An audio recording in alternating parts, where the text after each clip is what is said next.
आज हमें गुड उसी इवनिंग में सर। फर्दर करना है। गुड इवनिंग बेटा। उसी में फर्दर करना है preparation and property of alkene. तो आपको सबसे पहले आज देखना है कि how the alkenes are prepared, preparation of alkene.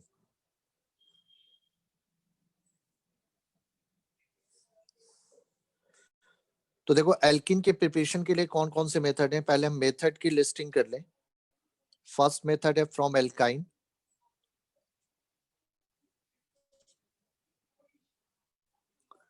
Second है यानी एल्काइन से एल्कीन का फॉर्मेशन होगा। सेकंड है from alcohol and third is from haloalkane. तो देखो बस ये 3 मेथड करने हैं हमें। एक मिनट बेटा जरा होल्ड करना। एक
प्रिपरेशन ऑफ एल्कीन। एल्कीन की प्रिपरेशन देखो ये 3 कंपाउंड से हम करेंगे। यस बेटा। सर जो आपने जो सर वो पिछली एक्स्ट्रा क्लास में सर करवाया था वो फिर से रिपीट कर रहे हैं ना? नहीं मैं उसके आगे वाला पॉइंट कर रहा था। अभी आप तो इसको करवा लेता हूँ, उसके बाद मैं रिपीट कर दूंगा जो आइसोमेरिज्म का अगर करना होगा तो। ठीक है, क्योंकि अब इसको हम स्टार्ट कर चुके हैं तो पहले इसको हम कर लें। ठीक है, तो इसका उससे कोई मतलब नहीं है क्योंकि ये प्रिपरेशन है वो आपका आइसोमेरिज्म था। तो चलो ये आइसोमेरिज्म मैं एक बार दोबारा करवा दूंगा आपको। पहले ये हम डिस्कस कर लें प्रिपरेशन ऑफ एल्कीन। तो देखो एल्कीन का मतलब है carbon to carbon double bond होना चाहिए, उसे एल्कीन कहा जाता है। अब एल्कीन की प्रिपरेशन एल्काइन से करते हैं, अल्कोहल से और हेलोएल्कीन से। ये 3 कंपाउंड है जिनसे हमें एल्कीन को प्रिपेयर करना है। एल्काइन से एल्कीन की प्रिपरेशन कैसे होती है देखो, हमने जब डिस्कस किया था पहले हम मेथड देख लें। एल्काइन से एल्कीन की प्रिपरेशन जो होती है वो बाय रिडक्शन, ये अभी हम धीरे धीरे देखेंगे। अल्कोहल से एल्कीन जो बनता है वो बाय डिहाइड्रेशन, और हेलोएल्कीन से जो एल्कीन का फॉर्मेशन होता है that is the method is called dehydro halogenation. अभी मैं तीनों मेथड आपको एक्सप्लेन कर रहा हूं। सबसे पहले हमें एल्काइन से देखना है एल्कीन की प्रिपरेशन कैसे होगी। तो फर्स्ट मेथड है फ्रॉम एल्काइन। देखो एल्काइन, ये हमने जो एल्कीन के प्रिपरेशन में भी देखा था कि what is the difference between alkane, alkene and alkyne. There is only difference in number of hydrogen. Alkene are 2 hydrogen less than alkane and alkynes are 4 hydrogen less than alkane. तो आपने क्या किया था कि अगर हमें एल्कीन को alkene बनाना है तो उसमें हाइड्रोजन ऐड कर दो.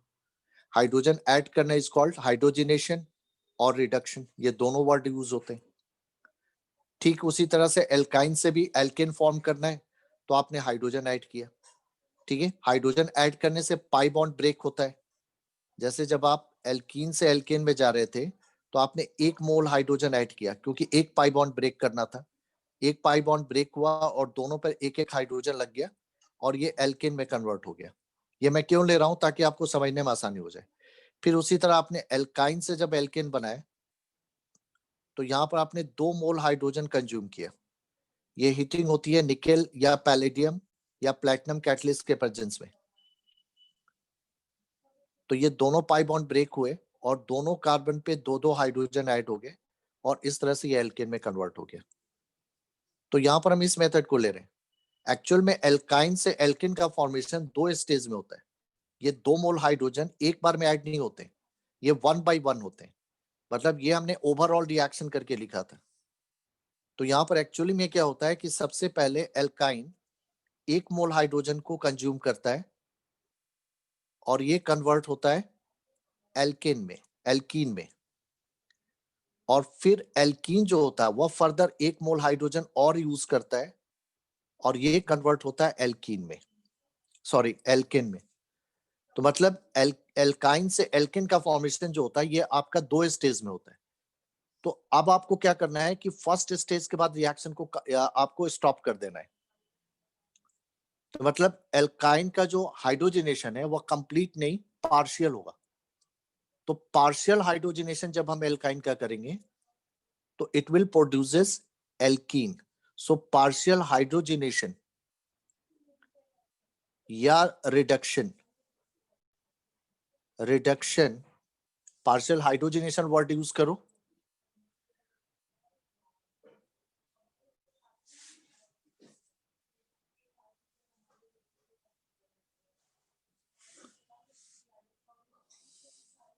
ये शाश्वत ने ज्वाइन तो कर लिया है.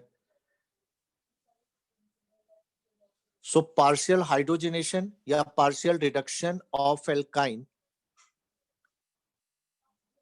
With hydrogen gas in presence of nickel और प्लैटिनम और पैलेडियम, कुछ भी लिख सकते हो, तीनों में से कोई. एट हाई टेम्परेचर यानी हीटिंग यहां रिक्वायर्ड होगा. Give alkene. ये आपको मैंने एल्केन वाली रिएक्शन इसलिए रिपीट की ताकि आपको समझने में आसानी हो जाए कि जिस तरह एल्कीन में हाइड्रोजन ऐड करने से एल्केन बन रहा है, एल्काइन में हाइड्रोजन ऐड करने से एल्केन बन रहा है. तो उसी एल्काइन में अगर हम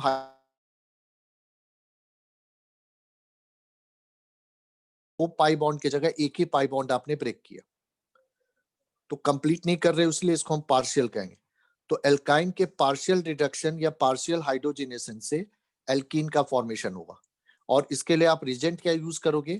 hydrogen gas in presence of nickel और प्लैटिनम और पैलेडियम. जैसे अब ये आपका पैटर्न हो गया रिएक्शन का. एक पाई बॉन्ड ब्रेक होगा ट्रिपल में से और इस तरह से डबल बॉन्ड में कन्वर्ट हो जाओगे. जैसे मान लो अगर हम ले रहे हैं इथाइन,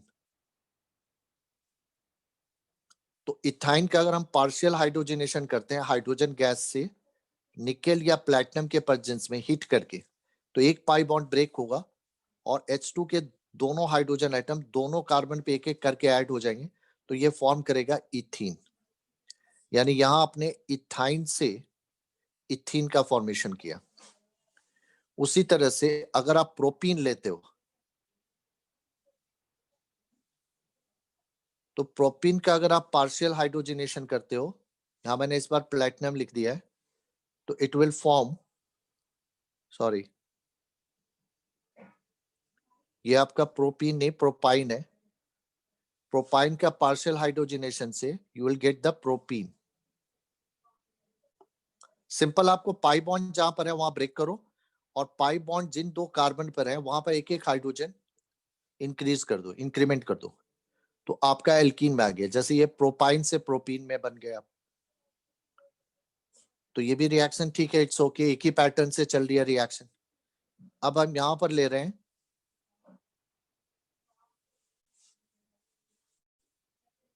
ब्यूट टू आइन, और इसका आपने पार्शियल हाइड्रोजनेशन कराया, निकेल या प्लेटिनम कोई भी कैटलिस्ट लिया, हीट किया, you will get but two इन।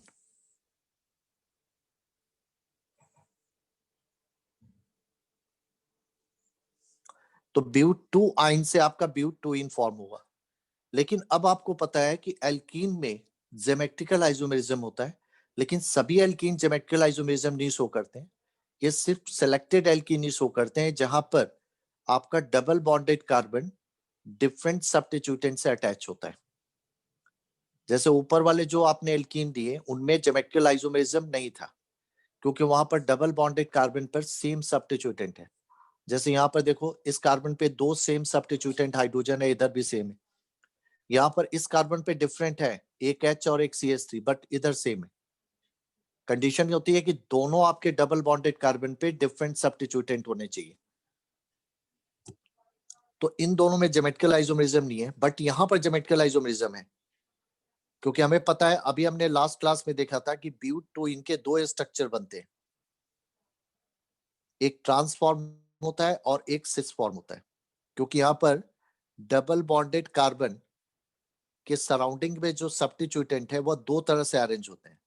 एक जब same substituent same side of double bond, so this is called cis form, और एक जहां पर ये डिफरेंट या अपोजिट साइड में होंगे, आपके सेम ग्रुप अपोजिट साइड में, तो that is called, sorry H होगा, ट्रांसफॉर्म। तो ब्यूट टू इनके यहां पर दो फॉर्म पॉसिबल है, सिस और ट्रांस। अब यहां पर क्वेश्चन अराइज होता है कि अगर हम हाइड्रोजनेशन करते हैं, जब आप हाइड्रोजनेशन करोगे ब्यूट टू आइन का, तो यहां पर ब्यूट टू इन का कौन सा फॉर्म डेवलप होगा, सिस या ट्रांस? तो बेटा यहां पर यह है कि अगर आप नॉर्मल हाइड्रोजनेशन करते हो, नॉर्मल रिडक्शन करते हो हाइड्रोजन गैस से, तो इनमें से कोई भी फॉर्म आ सकता है, या दोनों फॉर्म आ सकते हैं एक साथ। मतलब जो सैंपल में ब्यूट टू इन फॉर्म होगा, मे बी वो ओनली सिस फॉर्म बने, या ओनली ट्रांसफॉर्म बने, या वो सिस ट्रांस का मिक्सचर भी बन सकता है। तो यहाँ पर ये प्रॉब्लम अराइज होती है कि we are not able to predict the particular geometrical isomer of the alkene. So अगर एल्काइन के कॉरस्पॉन्डिंग एल्कीन में ज्योमेट्रिकल आइसोमेरिज्म पॉसिबल है, तो ऐसे केस में एक पर्टिकुलर ज्योमेट्रिकल आइसोमर को बनाने के लिए रीजेंट को मॉडिफाई किया गया। क्योंकि आप नॉर्मल हाइड्रोजनेशन जब करोगे हाइड्रोजन विथ निकेल, प्लैटिनम और पैलेडियम से, तो you can get any one of the form, either cis or trans, or it may be a mixture of cis or trans. But suppose कि अगर आपको सिर्फ cis form चाहिए या trans form चाहिए, तो इस केस में हाइड्रोजनेशन के रिजेंट को, यानी जो हम हाइड्रोजन गैस ले रहे हैं, उसको थोड़ा सा मॉडिफाई किया गया।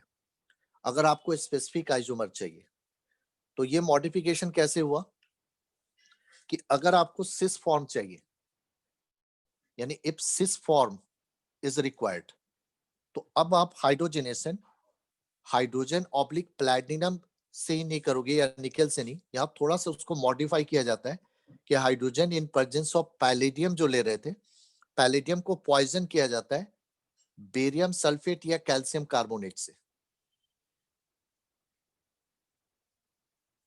प्लस सल्फर, यानी hydrogen in presence of palladium supported over barium sulphate और कैल्शियम कार्बोनेट एंड सल्फर, और इस पूरे कॉम्बिनेशन को कहा जाता है लिंडलार कैटलिस्ट। तो इसका मतलब कि अगर हम एल्काइन का हाइड्रोजनेशन, ये वाला फिर से बता दो, सी इज फॉर्म वाला। मैंने ये बताया बेटा कि अगर एल्काइन के कॉरस्पॉन्डिंग एल्कीन में ज्योमेट्रिकल आइसोमेरिज्म पॉसिबल है, तो ऐसे केस में स्पेसिफिक आइसोमर लेने के लिए आपको रीजेंट चेंज करना पड़ता है, मॉडिफाई करना पड़ता है। तो उसमें था कि अगर हमें सिस फॉर्म चाहिए एल्कीन का, यानी एल्काइन से जो एल्कीन फॉर्म होगा उसका सिस फॉर्म चाहिए, तो उस केस में हाइड्रोजनेशन आप करोगे, हाइड्रोजन मेन रिजेंट होगा, but in presence of palladium, barium sulphate या कैल्शियम कार्बोनेट प्लस सल्फर। अगर आप सल्फर नहीं भी लिखते हो, सिर्फ आप इतना लिख दो पैलेडियम ऑब्लिक बेरियम सल्फेट, ठीक है। और इस पूरे कॉम्बिनेशन को कहा जाता है लिंडलार कैटलिस्ट। यानी अगर एल्काइन का हाइड्रोजनेशन लिंडलार कैटलिस्ट से करेंगे तो you will get only the cis form. जैसे यहां पर अगर हम ले रहे हैं CH3 C triple bond C CH3 but 2 yne, this is ब्यूट 2 आइन। और अब सपोज करो कि अगर आप इसका हाइड्रोजनेशन करा रहे हो, hydrogen in presence of palladium barium sulphate, अगर आप पूरा ना भी लिखो इतना ही लिख दो। अगर सिर्फ पैलेडियम लिखोगे तो ये नॉर्मल हाइड्रोजनेशन हो गया, जिसमें कोई भी फॉर्म आ सकता है, सिस भी आ सकता है, ट्रांस भी आ सकता है। बट अगर हमें सिस फॉर्म चाहिए तो पैलेडियम सपोर्ट करना पड़ेगा बेरियम सल्फेट पर। इसको कैटेलाइटिक पॉइजन कहा जाता है। तो ये जब हम पैलेडियम के साथ बेरियम सल्फेट लगा देंगे तो यहां पर अब आपका सिस फॉर्म आएगा, यानी यहां पर आपका जो फॉर्म डेवलप होगा वह सिस फॉर्म एल्कीन का, यानी यहां पर बनेगा आपको सिस ब्यूटोइन। तो सिस के लिए हमें लिंडलर कैटलिस्ट यूज करना होगा।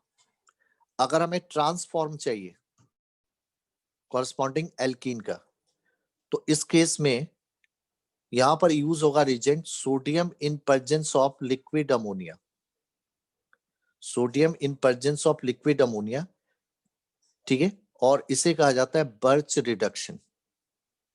यानी इस केस में रिडक्शन जो होगा वह एक स्पेसिफिक रिजेंट से होगा, sodium in presence of liquid ammonia, and this is called birch reduction. तो इट विल गिव ट्रांसफॉर्म। जैसे अगर आप ब्यूट 2 आइन का अगर रिडक्शन, पार्शियल रिडक्शन, इस केस में रिडक्शन के लिए आप H2 नहीं लिखोगे, H साइन दोगे और नीचे लिख दोगे आप sodium in presence of liquid ammonia, ठीक है। और चाहो तो लैंग्वेज में भी लिख सकते हो बर्च रिडक्शन। तो अगर हम बर्च रिडक्शन करेंगे तो यहां पर हमारे पास जो फॉर्म इसका डेवलप होगा वह ट्रांसफॉर्म, यानी ब्यूटोइन जो बनेगा वह ट्रांसफॉर्म में बनेगा। तो ये आपका बनेगा ट्रांस ब्यूटोइन। तो ये 2 पॉइंट यहां पर ध्यान देने वाली बात है कि अगर हमें स्पेसिफिक आइसोमर चाहिए तो हमें रिडक्शन के लिए जो रिड्यूसिंग एजेंट है वो चेंज करना पड़ेगा। अगर आप ओनली H2 ऑब्लिक पैलेडियम लिखते हो तो you will get the general form, it may be cis, it may be trans, और it may be mixture of cis and trans. Yes बेटा, क्लियर है? Yes, sir. किसी कोई डाउट तो नहीं है इसमें?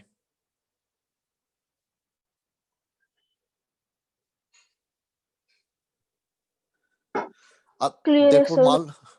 ओके, मान लो अगर आपसे आ जाता है, अब देखो ब्यूट, इसके लिए जरूरी है कि एल्कीन में ज्योमेट्रिकल आइसोमेरिज्म होना चाहिए, तभी होगा।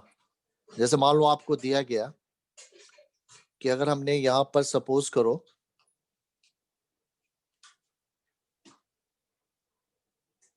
CH3C triple bond C CH2 CH3, ये हमने लिया है पेंट 2 आइन। अब अगर सपोज करो अगर हम इसका रिडक्शन कर रहे हैं तो यहां पर 2 पॉसिबिलिटी है।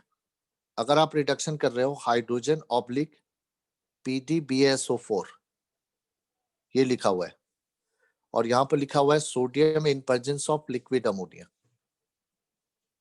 तो यहां पर कौन सा फॉर्म आएगा कि आपको कंप्लीटिंग इक्वेशन या फिल इन द ब्लैंक्स में भी आ सकता है। यहां पर कौन सा आएगा ये, क्योंकि पेंट 2 आइन के रिडक्शन से Yes, बनेगा वाला। पेंट 2 इन, तो यहां पर क्या आएगा सिस, सिस आएगा पेंट 2 इन, और यहां पर क्या मिलेगा आपको ट्रांस पेंट 2 इन, क्योंकि पेंट 2 इन में भी ज्योमेट्रिकल आइसोमेरिज्म होगा। तो ये ध्यान रखना आपको कि रीजेंट के अकॉर्डिंग यहाँ पर प्रोडक्ट लिखना है कि कहां पर सिस आ रहा है, कहां पर ट्रांस आ रहा है। ये आपको इस तरह से भी दे सकते हैं। तो ये था हमारा एल्काइन से एल्कीन का प्रिपरेशन। ये फर्स्ट मेथड हुआ जिसमें हमने एल्काइन का पार्शियल रिडक्शन किया और उससे हमें एल्कीन मिला। अब जो दूसरा मेथड है that is from alcohol. Alcohol से एल्कीन बनता है डिहाइड्रेशन से। देखो डिहाइड्रेशन, डी वर्ड जहां भी रिएक्शन के नेमिंग में आता है तो आप समझ लो कि that is a kind of elimination reaction. हमने फर्स्ट चैप्टर में किया था कि एलिमिनेशन रिएक्शन का मतलब होता है कि जहां पर आपका गिवन ऑर्गेनिक कंपाउंड किसी रिएजेंट के इन्फ्लुएंस में लूज करता है, लॉस करता है टू एटम्स और group of atom from different position, like same position, same carbon, adjacent carbon और अल्टरनेट कार्बन से, और उसके कॉरस्पॉन्डिंग प्रोडक्ट बनाता है, तो उसको एलिमिनेशन रिएक्शन कहा जाता है। और हमने ये भी पढ़ा था 3 तरह के एलिमिनेशन थे, अल्फा, बीटा, गामा। क्योंकि एलिमिनेशन में एक जो एलिमिनेट होता है वो ऑलवेज फंक्शनल ग्रुप होता है, दूसरा हाइड्रोजन होता है जनरली। तो अगर फंक्शनल ग्रुप और हाइड्रोजन सेम अल्फा कार्बन से, अल्फा का मतलब जहां पर फंक्शनल ग्रुप लिंक है कार्बन चेन में, उस कार्बन को अल्फा कहा जाता है, उसके नेक्स्ट को बीटा, उसके नेक्स्ट को गामा। तो अगर फंक्शनल ग्रुप और हाइड्रोजन अल्फा कार्बन से एलिमिनेट हो रहे हैं तो अल्फा एलिमिनेशन, अगर एडजेसेंट कार्बन से यानी एक अल्फा और दूसरा बीटा तो बीटा एलिमिनेशन, और अगर एक अल्फा एक गामा तो गामा एलिमिनेशन। लेकिन आगे जो भी आप रिएक्शन एलिमिनेशन की लोगे वो सभी बीटा एलिमिनेशन ही होगी। जैसे यहाँ पर भी जो हम एलिमिनेशन कर रहे हैं वो बीटा एलिमिनेशन ही है नेचर वाइज। और एलिमिनेशन रिएक्शन में जो आपके ग्रुप रिमूव होते हैं, जो एटम या ग्रुप रिमूव होते हैं, उसके बेसिस पर एलिमिनेशन रिएक्शन के स्पेसिफिक नाम रखे जाते हैं। जैसे अल्कोहल के केस में एलिमिनेशन जो होता है यहाँ पर, जिससे एल्कीन में अल्कोहल कन्वर्ट होगा, तो एलिमिनेशन यहाँ पर होता है H एंड OH। अब देखो HOH को अगर आप कंबाइन कर दो तो ये वाटर का फॉर्मूला बन जाता है। ठीक है, तो जितनी भी एलिमिनेशन रिएक्शन होती है, पहली बात होती है कि उनकी नेमिंग डी से स्टार्ट होती है। डी का मतलब रिमूवल, एलिमिनेशन। अब यहाँ पर रिमूव क्या हो रहा है? वाटर, तो इसलिए इसका नाम रखा गया डिहाइड्रेशन। तो इट मींस कि dehydration of alcohol will give you alkene. और ये एलिमिनेशन जो है बीटा एलिमिनेशन ही है, क्योंकि यहाँ पर देखो आप, जिस कार्बन पर आपका OH ग्रुप लिंक है वो अल्फा है और उसके एडजेसेंट कार्बन को हम बीटा कहेंगे। तो यहाँ पर अल्फा से OH और बीटा से H का रिमूवल होगा, और जब ये रिमूवल होगा तो इन दोनों कार्बन के बीच में यानी अल्फा बीटा कार्बन के बीच में एक एक्स्ट्रा बॉन्ड बन जाएगा।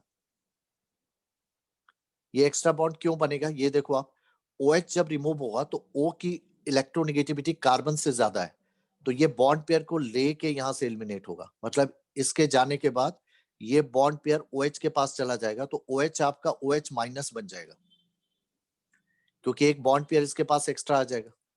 और दूसरी तरफ ये कार्बन पॉजिटिव हो जाएगा, क्योंकि ये इलेक्ट्रॉन डेफिशिएंट हो गया, क्योंकि इसने एक इलेक्ट्रॉन लूज किया। दूसरी तरफ जब CH बॉन्ड ब्रेक होगा तो यहां का बॉन्ड पेयर C के पास आ जाएगा, तो यहां से H जो एलिमिनेट होगा वो H+ के फॉर्म में। अब कार्बन जो ये बॉन्ड पेयर लेगा, क्योंकि ये पूरा बॉन्ड पेयर कार्बन के पास आ गया, ये इसके पास एक्सेस हो गया, मतलब नेगेटिव पॉइंट बन गया, तो ये क्या करेगा, इस एडजेसेंट कार्बन के साथ ये बॉन्ड पेयर शेयर कर लेगा। इसके पास शेयर करने के लिए नहीं है, ये उसके बिहाफ में पूरा बॉन्ड पेयर यहाँ पर ले लेगा। मतलब इस बॉन्ड पेयर को इस कार्बन के साथ ये जब शेयर करेगा तो इससे यहाँ एक्स्ट्रा पाई बॉन्ड आ जाएगा, क्योंकि एक बॉन्ड ऑलरेडी पहले से बना हुआ है, तो ये दूसरा आपका पाई बॉन्ड जनरेट हो जाएगा। इससे इन दोनों कार्बन में डबल बॉन्ड आ गया और एल्कीन में कन्वर्ट हो गया। और दूसरी तरफ ये H और OH कंबाइंड होकर वाटर के फॉर्म में रिमूव हो जाएंगे। तो ये आपका डिहाइड्रेशन का पैटर्न है। यस बेटा, क्लियर हुआ? सर यहाँ पर अल्फा बीटा वाला फिर से बता दो। देखो, फंक्शनल ग्रुप जिस कार्बन पे लिंक होता है उसको अल्फा कहा जाता है, और उसके नेक्स्ट कार्बन को बीटा कार्बन कहते हैं। मतलब ये नेमिंग की हुई है कि ऑर्गेनिक मॉलिक्यूल में कार्बन चेन पर जिस कार्बन पर फंक्शनल ग्रुप लिंक है वो अल्फा है, उसका नाम अल्फा रखा गया। उसके नेक्स्ट वाले को बीटा है, लेफ्ट और राइट किधर भी, और बीटा के नेक्स्ट वाले को गामा। तो यहाँ पर जो एलिमिनेशन होता है H और OH का, that is from alpha and beta carbon. तो एक तो अल्फा से निकलना 100% ट्रू है, एक तो 100% श्योर है कि आपका अल्फा से जाएगा, दूसरा जाता है अल्फा बीटा गामा, उसी के बेस पर नेमिंग होती है कि alpha elimination, beta elimination, gamma elimination. तो यहाँ पर इसको बीटा एलिमिनेशन कहेंगे। यहाँ पर जो डिहाइड्रेशन हो रहा है वह बीटा एलिमिनेशन है, या nature wise this is a kind of beta elimination reaction. क्यों? क्योंकि यहाँ पर एक ग्रुप अल्फा से निकल रहा है, दूसरा बीटा से। अल्फा से निकलना 100% श्योर है, दूसरा जो निकलता है उसी के बेस पर नेमिंग होती है। अगर दूसरा अल्फा से निकल रहा है तो अल्फा एलिमिनेशन, दूसरा बीटा से निकल रहा है तो बीटा, गामा से तो गामा। तो पहली बात है कि ये डिहाइड्रेशन है और नेचर वाइज ये बीटा एलिमिनेशन रिएक्शन है, ठीक है। और इस एलिमिनेशन में क्या होता है कि अल्कोहल के अल्फा और बीटा कार्बन से HOH एलिमिनेट होते हैं, जिससे अल्फा और बीटा कार्बन के बीच में एक्स्ट्रा पाई बॉन्ड क्रिएट हो जाता है आफ्टर एलिमिनेशन, और वह एल्कीन में कन्वर्ट हो जाता है। पर ये सब कुछ अपने आप तो नहीं होगा, कोई ना कोई यहाँ रीजेंट होगा जिसके इन्फ्लुएंस से ऐसा हो रहा है। तो यहाँ पर जो रीजेंट यूज होता है that is called conc H2SO4।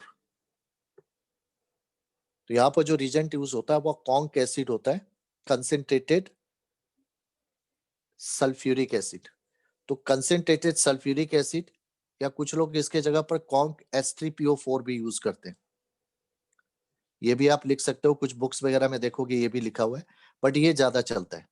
तो अगर आप अल्कोहल पर कंसेंट्रेटेड एसिड डालोगे तो अल्कोहल के मॉलिक्यूल से वाटर एलिमिनेट होगा और आपका अल्कोहल कन्वर्ट होगा एल्कीन में, ठीक है। अब इसको देखो लिखना कैसे, लिखना यही है, बस आपको अल्फा बीटा, जैसे एग्जांपल हम रिएक्शन लिख रहे हैं, मान लो हमने लिया इथेनॉल या इथाइल अल्कोहल CH3CH2OH, यहाँ पर एरो पर आप लिखोगे कॉन्क H2SO4, ठीक है।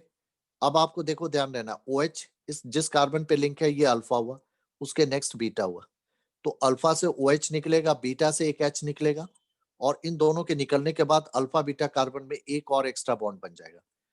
तो यहाँ पर एक हाइड्रोजन कम कर दो तो CH2 हो गया, ये जो सिंगल है यहाँ पर डबल कर दो, और यहाँ से OH हट गया, यहाँ पर हाइड्रोजन नहीं कम होगा क्योंकि यहाँ से OH निकल रहा है।